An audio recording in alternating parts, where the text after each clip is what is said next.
Vamos a retomar la clase. Vamos a ver aquí otro ejemplo. Dice, una espira de alambre que encierra un área A se coloca en una región donde el campo magnético es perpendicular al plano de la espira. La magnitud de B varía con el tiempo de acuerdo con la expresión B igual a B máxima E a la menos A por T, donde A es alguna constante. Es decir, en T igual a 0, el campo es B máxima. Y para T mayor que 0, el campo disminuye exponencialmente. Encuentre la FEM inducida en la espira como función del tiempo. Ustedes saben que la función exponencial tiene esa característica, ¿verdad? Que, entonces, si A es positiva, entonces es decreciente desde un valor máximo y va decreciendo con el tiempo de esta manera, en forma asintótica.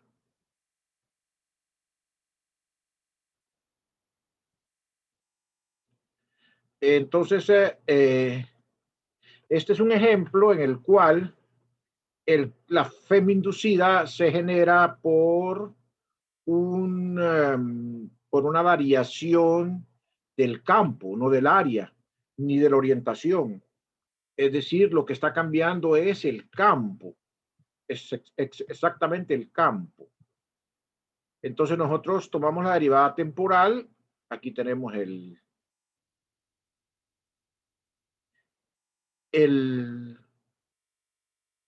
área y la expresión matemática del campo.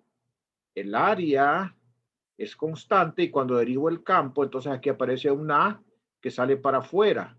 Vuelve más el signo menos que está aquí, vuelve más este menos que está afuera y entonces aquí queda el A que estaba dentro de la exponencial por el área por B máxima E a la menos AT. Entonces esa sería la FEM inducida, ¿verdad? Entonces, ¿cuál será la FEM inducida máxima? Pues va a ser la amplitud del exponencial, o sea, la constante A por el área por B máxima. Miren que es una FEM también variable con el tiempo y por lo tanto va a generar una corriente variable con el tiempo, una corriente alterna, como llamamos nosotros. ¿Alguna pregunta hasta acá? Me paro 5 segundos por si quieren, o sea, generar una pregunta o comentario.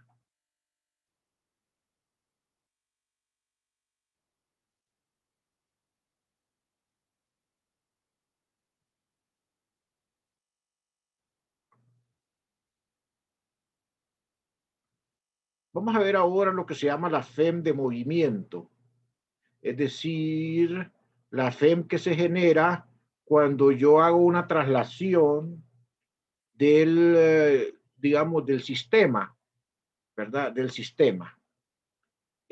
O sea, vamos a suponer que tengo un conductor y que ese conductor lo voy a mover a lo largo de un campo magnético constante. Vamos a iniciar analizando lo que pasa con una barra conductora. Aquí tengo una barra conductora. Obviamente aquí tengo esa barra y al tener solo esa barra no tengo un circuito. Entonces no voy a tener una corriente, pero sí voy a tener una FEM inducida por el movimiento de la barra. Esa FEM inducida se va a traducir en una corriente si yo cerrara la barra en una trayectoria de conducción, pero por el momento analicemos solamente la barra. El campo magnético va entrando, aquí lo señalan las cruces. Entonces, ¿qué es lo que ocurre cuando yo tengo un conductor? Entonces, cuando hay un conductor, lo que ocurre es que va a haber una fuerza eléctrica, ¿verdad? Entre las cargas que se separan, las cargas inducidas que se van a las superficies, a los extremos. Aquí tengo las cargas positivas y aquí tengo las cargas negativas y por lo tanto va a haber un campo eléctrico que va de más a menos que va a hacer una fuerza eléctrica hacia arriba sobre los electrones. Entonces, un electrón va a experimentar una fuerza eléctrica hacia arriba. ¿Okay? Va a experimentar una fuerza eléctrica hacia arriba, un electrón. Ok, pero como hay un movimiento de este electrón va a experimentar una fuerza magnética también debido al movimiento. Entonces, vamos a ver qué pasa entonces con esa fuerza magnética. Nosotros sabemos que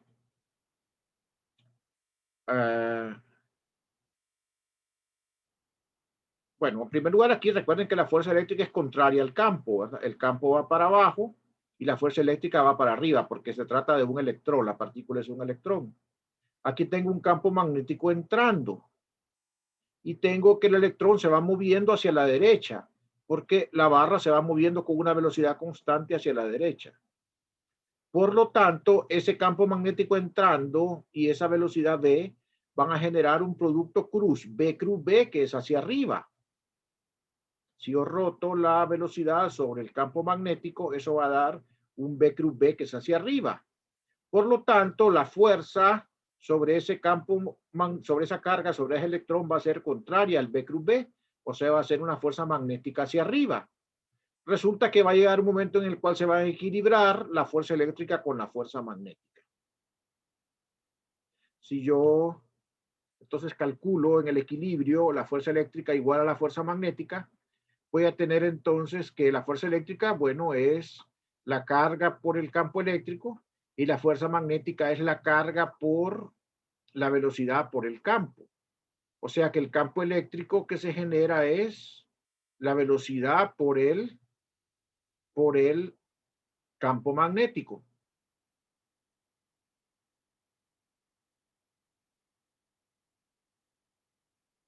¿Ok? Entonces, vamos a calcular entonces nosotros esa diferencia de potencial que se genera. Esa diferencia de potencial entonces va a ser, sabemos nosotros que como el campo es constante, es E por L, donde L es la longitud de la barra. Y entonces, pero la diferencia de potencial, ya sabemos nosotros entonces, perdón, el campo eléctrico ya sabemos que es la velocidad por el campo. Entonces, la diferencia de potencial va a ser la longitud de la barra por la velocidad por el campo.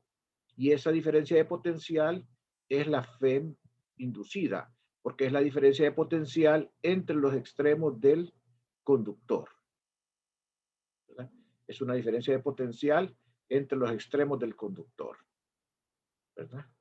Si esa diferencia de potencial se mantiene entre los extremos del conductor, siempre que esté en movimiento en un campo magnético.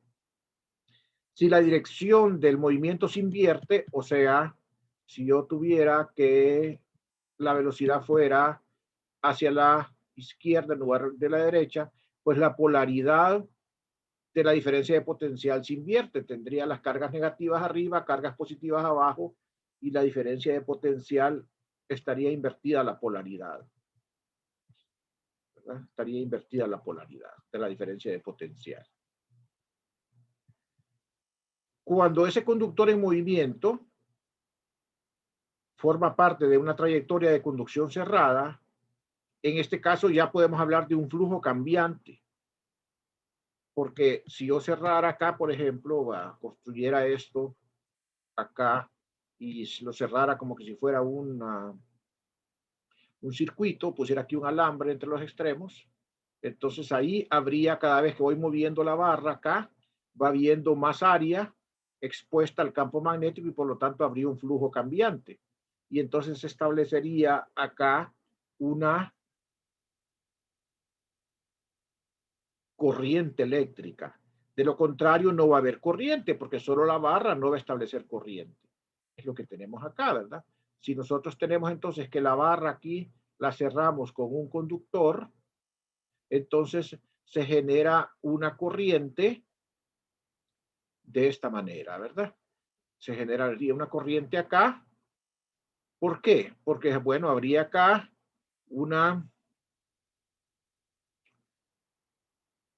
IDS. Vamos a analizar entonces, aquí tendría que haber una corriente. ¿Por qué hay una corriente? Bueno, hay una corriente porque hay un cambio en el flujo. ¿Cómo es ese flujo? Ese flujo es tal que va aumentando hacia adentro, en esta figura, ¿verdad? Porque el campo va hacia adentro. Como voy moviéndose a la derecha, van habiendo cada vez más líneas hacia adentro por el área, ¿verdad? Va viendo cada vez más líneas hacia adentro por el área. Entonces ese flujo va aumentando hacia adentro. Entonces se tiene que generar un campo que genere líneas hacia afuera.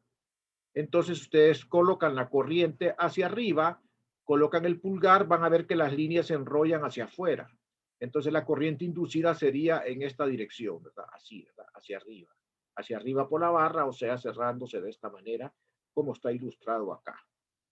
¿Cuál sería esa FEM inducida? Pues ya la sabemos calcular, la vimos que era la FEM inducida en la barra, que sería el campo, la longitud por la velocidad.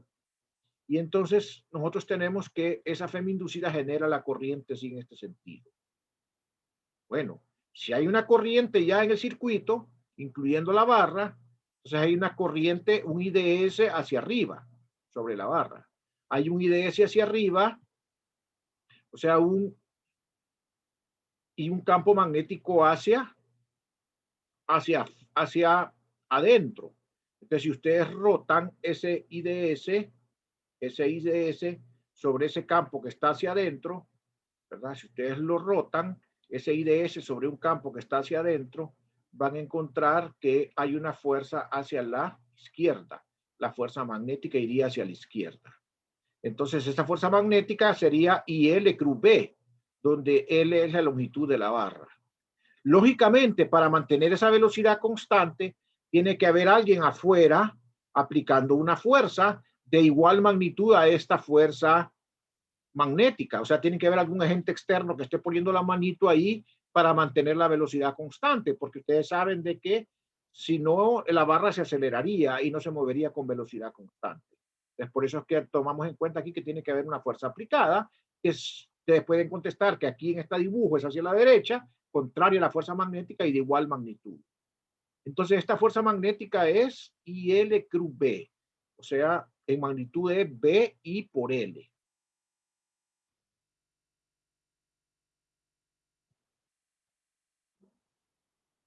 Ok, entonces vamos a hacer un análisis acá. Vamos a suponer entonces que la barrita está a una distancia X. Si quieren, ya son las 12, no quiero abusar de su tiempo. Voy a retirar acá, voy a marcar nada más la página para acordarme que aquí me quedo y mañana voy a seguir. Voy a marcar aquí, permítanme.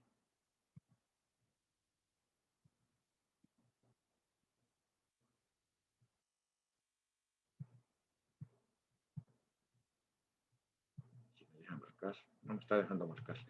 Bueno, nos vamos a quedar acá y me recuerdan ustedes después de la figura, ¿verdad? Y entonces, si no tienen comentarios, entonces yo los dejo y les deseo pues buenas tardes y buen provecho en su almuerzo.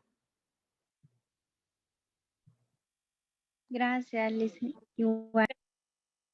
Gracias a ustedes por su atención. Voy a entonces a desconectar la transmisión.